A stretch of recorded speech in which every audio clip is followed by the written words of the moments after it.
किसी ने बड़े कमाल की बात कही है कि मेहनत एक ऐसी सुनहरी चाबी है जिससे भाग्य के किसी भी दरवाजे को खोला जा सकता है।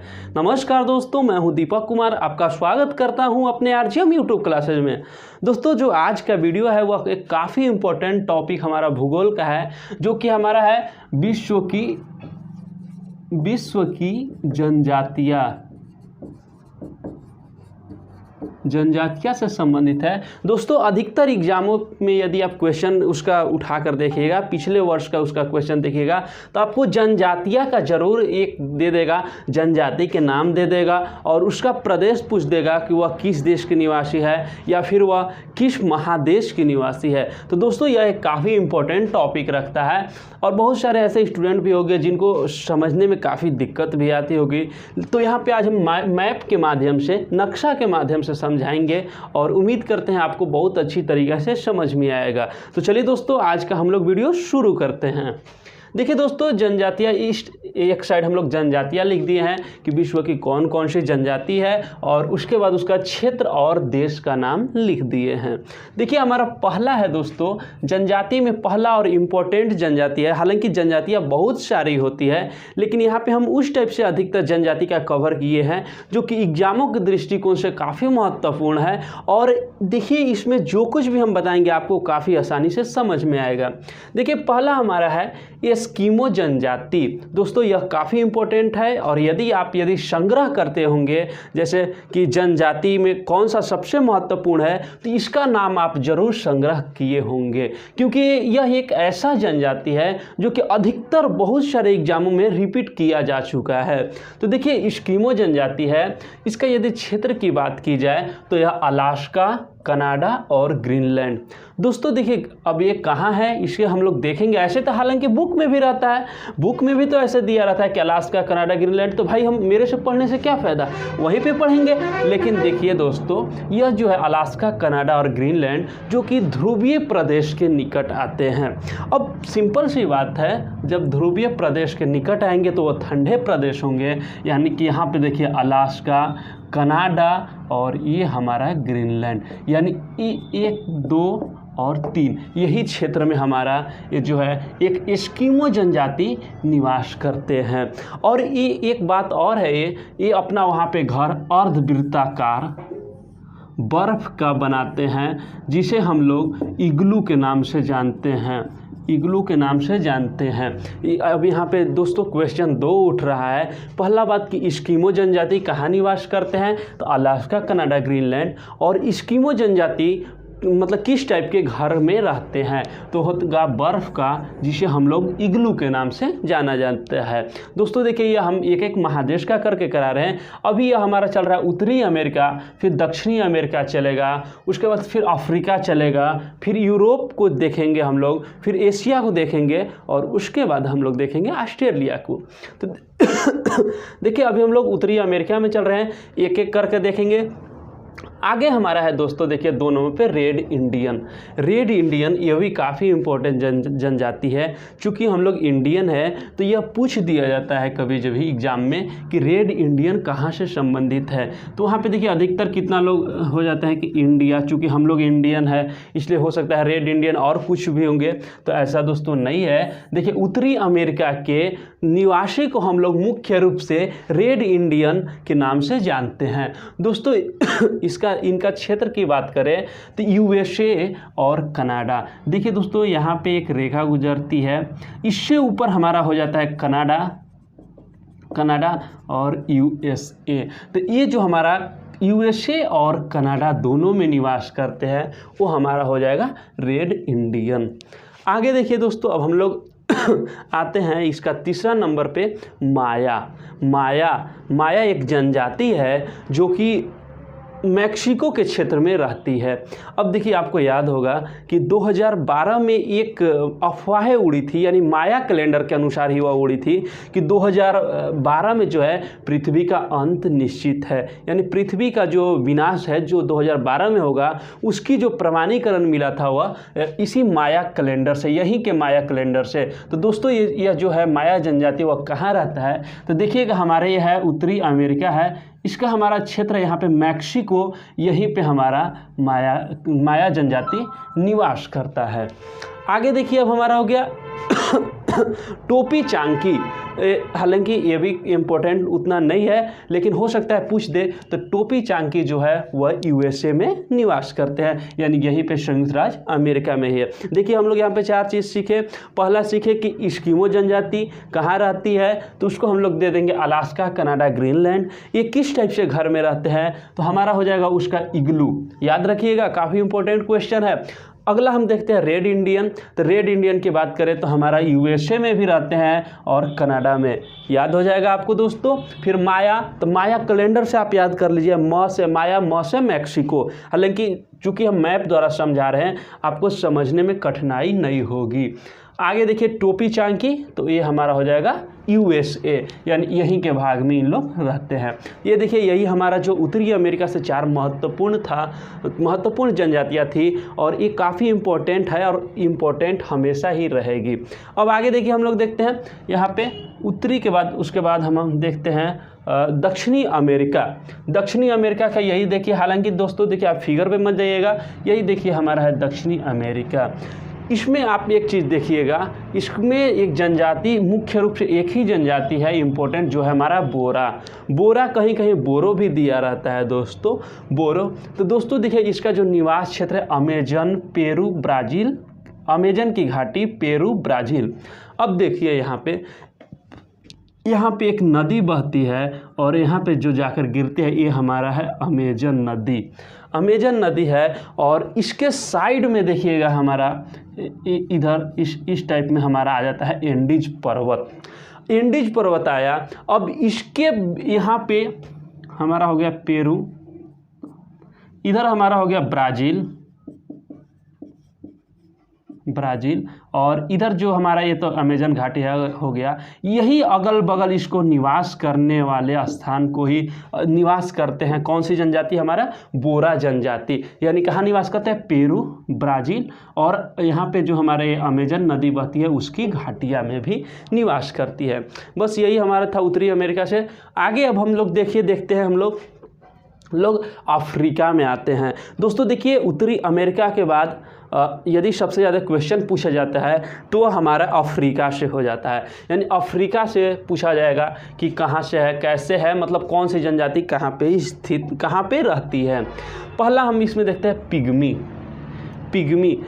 पिग्मी जनजाति। जैसा कि आपको पता होगा कि अफ्रीका में एक नदी बहती है, आपको बताया था, जिसका नाम है कांगो नदी यही बहती है। इसके बारे में एक और खासियत है कि यह विषुवतीय रेखा को 2 बार काटती है, मतलब 2 बार इसको ऐसे 2 बार, एक जगह यहाँ पर और एक जगह यहाँ पर, मतलब 2 बार इसको काटती है कांगो नदी। तो दोस्तों जो पिग्मी की बात की जाए तो वही इसी नदी, यहीं पे कांगो नदी के अगल बगल, यानी कांगो बेसिन का रहा, यानी कांगो नदी के अगल बगल जो है हमारा पिग्मी जनजाति रहते हैं। यानी जो पिग्मी जनजाति है वह कहाँ रहते हैं दोस्तों, तो कांगो नदी के अगल बगल, कांगो नदी के अगल बगल पिग्मी जनजाति रहते हैं। और यदि पूछ देता है कि कांगो जनजाति जो पिग्मी जनजाति है या फिर कांगो बेसिन में रहने वाले जनजाति का निवास स्थान क्या होता है, तो दोस्तों देखिए ये जो है हमारा पेड़ पर रहते हैं। पेड़ पर ही कुछ छोटा छोटा घर बना लेंगे या फिर किसी भी तरीक़ा से वहीं पे, मतलब पेड़ पर निवास करते हैं कांगो बेसिन में रहने वाले जनजाति। तो यहाँ से हमारा 2 चीज़ क्लियर हुआ। पहला बात है कि पिग्मी जनजाति जो है हमारा कांगो बेसिन के किनारे, कांगो नदी के किनारे, मतलब वहाँ के जनजाति रहते हैं। दूसरा हमारा हुआ कि ये पेड़ पर निवास करते हैं। आगे हमारा देखिए आ गया दोस्तों, दूसरा देखिए हमारा है जनजाति बुशमैन। अब पूछिए बुशमैन क्या है। ब्रूसमैन जो है, अब वो अफ्रीका, हाँ अमेरिका का राष्ट्रपति की बात नहीं कर रहे हैं, ये बुशमैन जो हमारा है वह जनजाति है। यहाँ पे देखा जाए बुशमैन की बात की जाए तो ये देखिए जो कलाहारी। अब कलाहारी क्या है, तो अमेरिका में देखिए दोस्तों एक अफ्रीका में एक मरुस्थल है जिसे हम लोग कालाहारी के नाम से जानते हैं। उस मरुस्थल का नाम ही है कालाहारी। उसके अगल बगल रहने वाले जो जनजाति होते हैं वो ही होते हैं क्या चीज़, बुशमैन। यहाँ पे कौन सा जनजाति रहते हैं दोस्तों, बुशमैन। बुशमैन। और इन लोग के बारे में एक सबसे बड़ी खासियत बात है कि जैसे हम लोग खाना में जैसे चावल खाते हैं उसी तरीक़ा से इन लोग जो है खाना में,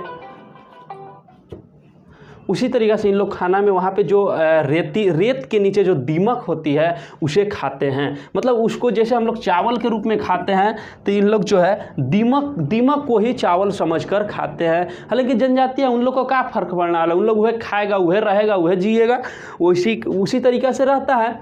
यानी वो कौन सा जनजाति है, बुशमैन। अब आगे हम लोग देखते हैं मसाई जनजाति। मसाई जनजाति दोस्तों देखिएगा, मसाई जो जनजाति है इसका जो क्षेत्र की बात करें तो केन्या, तंजानिया और युगांडा। यहीं पे देखिए इसी के अगल बगल सब हो जाएगा। यहाँ पे है केन्या, तंजानिया और युगांडा। यहीं पे जो क्षेत्र है,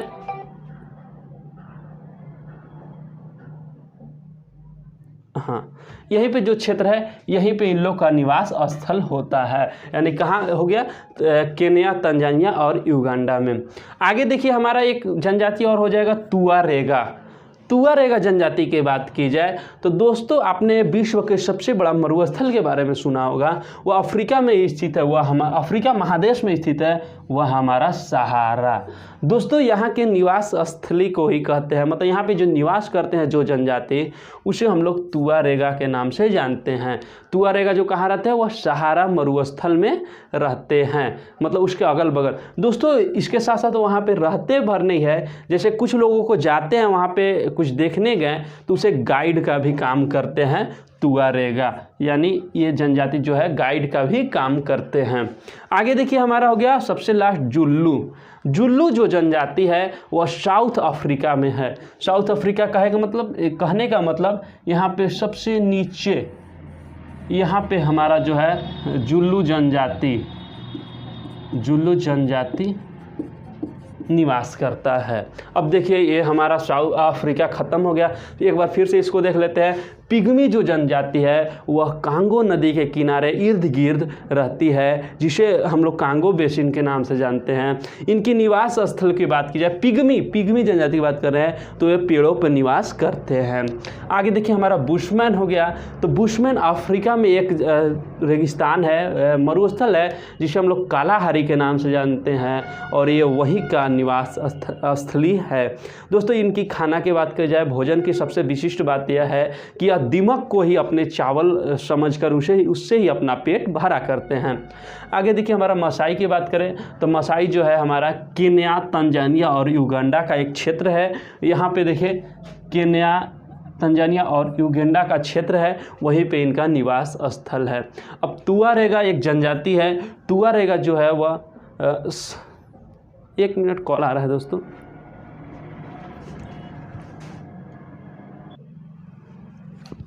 हाँ तो दोस्तों देखिए अब एक तुआरेगा जो जनजाति है वह सहारा मरुस्थल में है। सहारा मरुस्थल की बात करें तो दोस्तों देखिए जो सहारा मरुस्थल हमारा यहाँ पे स्थित है, जो कि विश्व का सबसे बड़ा मरुस्थल है, और यहाँ पे ये जनजाति रहता है। इसके साथ साथ यहाँ पे जो जनजाति रहते हैं वह गाइड का भी काम करते हैं। जैसे कुछ लोग जाते हैं वहाँ पे कुछ देखने ही गए या फिर मरुस्थलों को ही देखने गए तो वहाँ पे गाइड का भी काम करते हैं। ये कौन सा जनजाति, तुआरेगा। और जुल्लू जनजाति की बात करें तो यह सबसे लास्ट हमारा यानी साउथ अफ्रीका यानी सबसे निचली क्षेत्र में यहाँ पे हमारा जुल्लू जनजाति रहता है। अब आगे देखिए हम देखें यूरोपीय देश की बात करें। अब हम यूरोप की बात करें तो यूरोप में देखिए हमारा 2 ही महत्वपूर्ण है, एक नार्डिक और एक हैस्का। नार्डिक और हैस्का की बात करें तो देखिए नार्डिक जो है नार्डिक जनजाति है वो कहाँ रहता है, स्वीडन, डेनमार्क और नॉर्वे। ये देखिए हमारा यही हो गया स्वीडन, डेनमार्क और नॉर्वे, मतलब यही क्षेत्र में रहता है, जो कि हमारा क्या हो गया स्वीडन, डेनमार्क। नार्डिक जनजाति यह भी एक ठंडे प्रदेश का जनजाति है। नार्डिक जनजाति भी ठंडे प्रदेश का ही जनजाति है। अब अगला हम हैस्का देखते हैं। हैस्का तो यहाँ पे देखिए हमारा एक ब्रिटेन होता है, ब्रिटेन में ही जो है हैस्का जनजाति का निवास स्थल होता है ब्रिटेन में। यानी ब्रिटेन में जो है हैस्का जनजाति का निवास स्थल होता है। अब आगे देखिए अब हमारा आ जाते हैं, अब हमारा चूँकि अफ्रीका समाप्त हो गया, दक्षिणी अमेरिका, उत्तरी अमेरिका ख़त्म हो गया, अफ्रीका ख़त्म हो गया, यूरोप ख़त्म हो गया। अब हम लोग देखेंगे यहाँ पे एशिया के जनजातियों के बारे में, जो हमारा देखिए इधर है, यहाँ पे देखिए आ गया एशिया। अब देखिए हमारा इसमें सबसे प्रमुख है और काफ़ी बार पूछा जा चुका है बद्दू जनजाति। ये जो बद्दू जनजाति है वह अरब के मरुस्थलों में पाया जाता है, यानी यहाँ पे देखिए जो अरब का मरुस्थल है यहीं पे जो है बद्दू जनजाति पाया जाता है, यानी बद्दू जनजाति का यह निवास स्थल होता है। आगे देखिए हमारा होगा किर्गिज, तो यह है किर्गिस्तान में और पामीर का पठार। किर्गिज जनजाति देखिए यहाँ पे हो गया क्या हो गया किर्गिस्तान, और इसके नीचे ही जस्ट पामीर का पठार है, यहीं के निवास स्थलीय होते हैं, यानी किर्गिस्तान और पामीर का पठार। आगे हमारा देखिए जो तीसरा हो गया वो हो गया कैम्शिन की बात करें दोस्तों, तो यह जो है हमारा कैम्शिन जो है साइबेरियन क्षेत्र, यानी यहाँ पे देखिए चूँकि इधर तो रूस का एरिया है इस टाइप से बड़ा ही, तो हमारा साइबेरियन क्षेत्र यानी ऊपर ठंडे प्रदेश, यानी यहाँ पे जो है हमारा कैम्शिन जनजाति ऊपर कैम्शिन जनजाति निवास करती है। आगे देखिए हमारा हो गया कुर्द, तो कुर्द जो है हमारा ईरान और इराक का जो प्रमुख निवास स्थली होता है। तो दोस्तों देखिए हमने जाना यहाँ पे बद्दू की बात करें तो यह अरब मरुस्थल में, किर्गिज की बात करें तो यह किर्गिस्तान और पामीर के पठार में, और कैम्शिन की बात करें तो यह साइबेरियन क्षेत्र में, और कुर्द की बात करें तो यह ईरान और इराक में। दोस्तों इतना ही है, हालांकि एक और टॉपिक है जो कि 2-3 है, उसको हम लोग अगले वीडियो में करा देंगे। 2-3 मात्र जनजाति है जो कि सबसे छोटा महाद्वीप यानी ऑस्ट्रेलिया में निवास करता है, उसे हम लोग देख लेंगे। तो दोस्तों बस आज के लिए इतना ही, मिलते हैं आपसे अगले वीडियो में। दोस्तों यदि आपको हमारी वीडियो अच्छी लगी होगी तो लाइक कीजिए, शेयर कीजिए, और यदि हमारे चैनल पे नए हैं तो सब्सक्राइब भी कीजिए। चलिए दोस्तों मिलते हैं आपसे अगले वीडियो में, तब तक के लिए जय हिंद, जय भारत, वंदे मातरम।